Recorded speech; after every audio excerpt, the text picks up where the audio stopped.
everyone. I was asked why I chose to go into medicine, and probably the question is more like why I chose to not do nursing anymore and to go to medical school to become a doctor.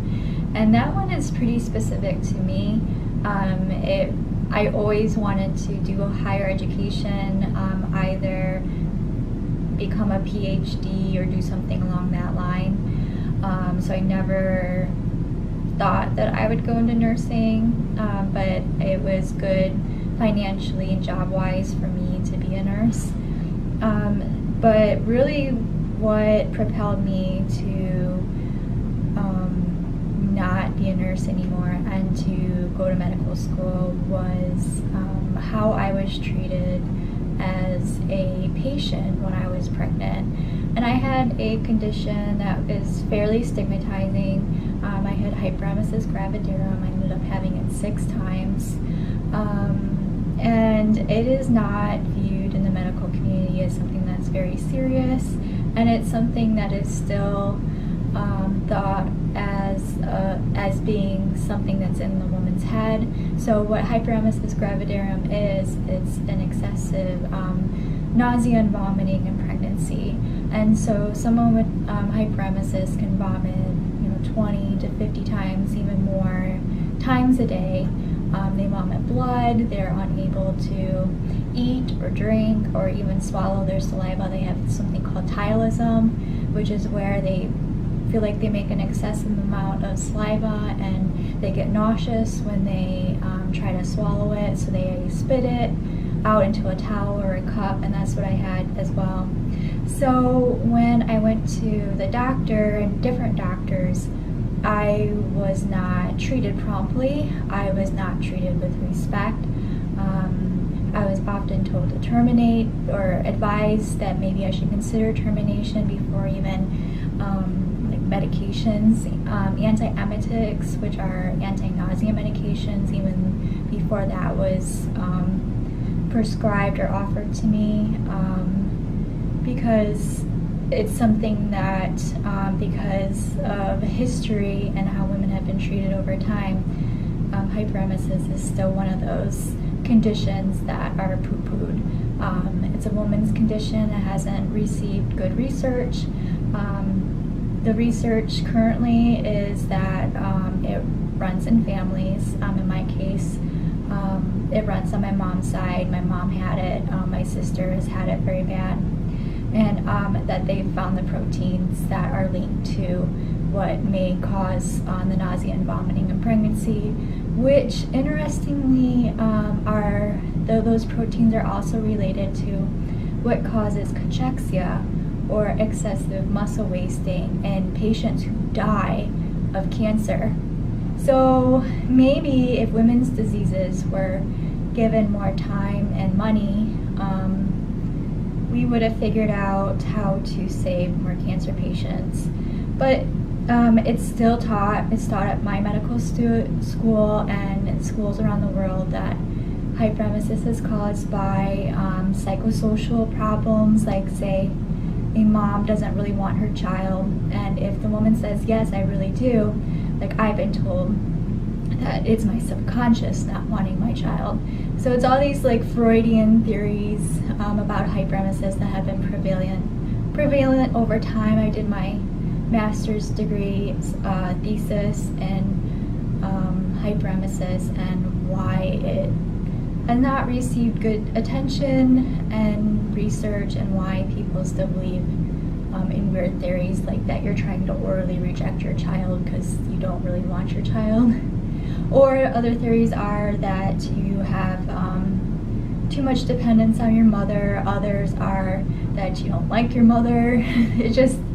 It's so crazy. I couldn't even come up with all those different things. And to be told by a medical professional that I'm trying to orally reject my baby, like I wouldn't have even thought of that when I was 3. Like I knew better anatomy than that back then. And that wasn't even the really bad thing. It was being so sick. I was not able to defend myself. I wasn't able to lift my head. The room spin. I wasn't able to eat or drink. I needed help. I lost 40 pounds.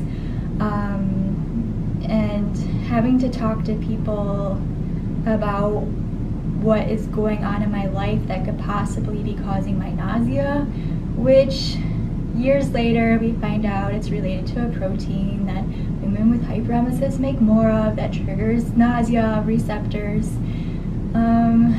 And it was very abusive. Like, if you think someone is mentally ill, or you get treated very badly in the hospital, and that is not good when you're pregnant and you need IV fluids and alternative nutrition. So when I was in the hospital, I decided then that I wanted to become a doctor. I needed to get better, have my baby, have a healthy baby, and I was immediately going to go and take my pre-med classes, and that is what I did.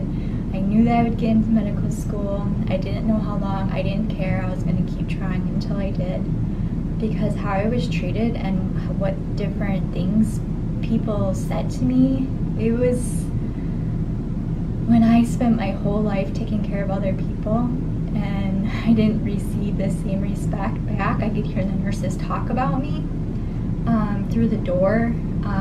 Doctors were talking about me. Like, there was one doctor who thought that I might just have an eating disorder and I don't want to get fat and pregnant.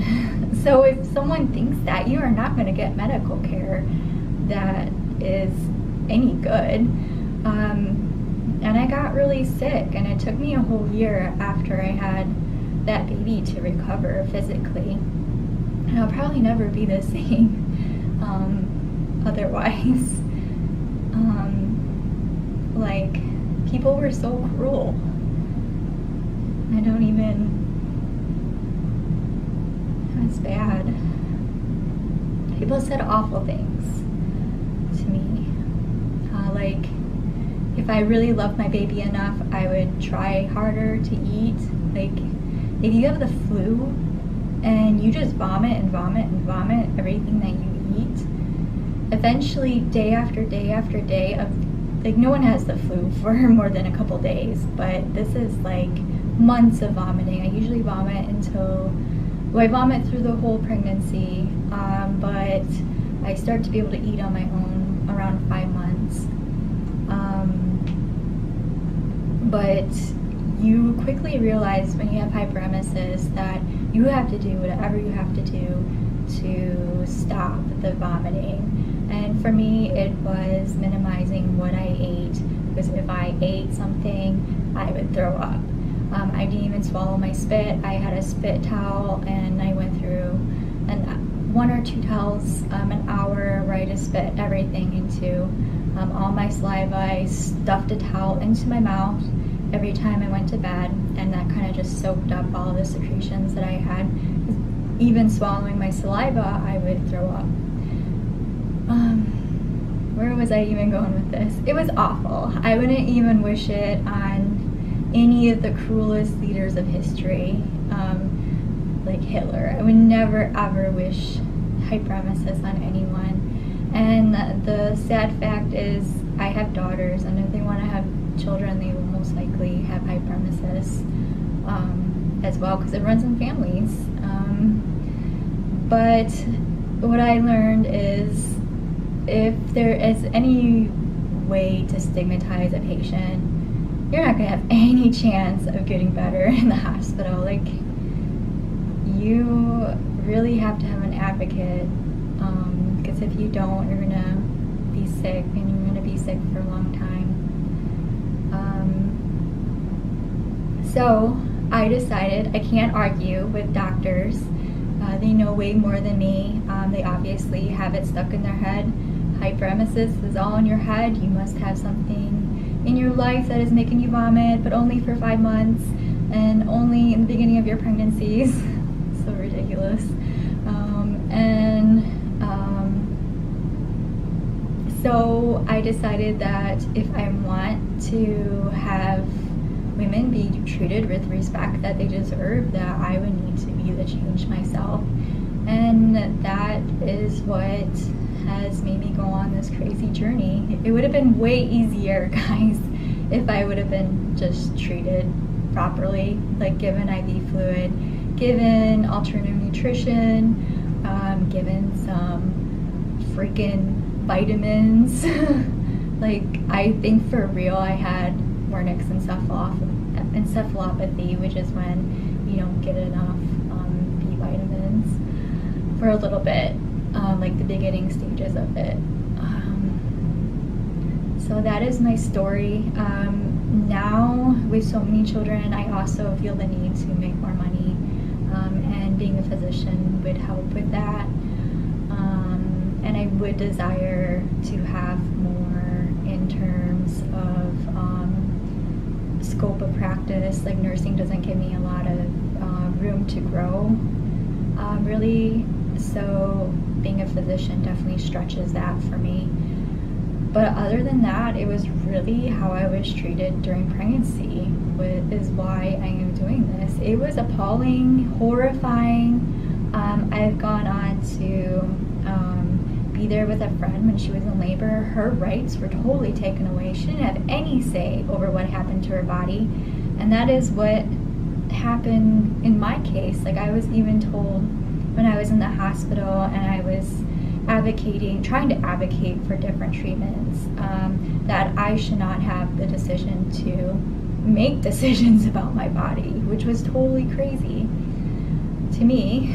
Like, it's my body.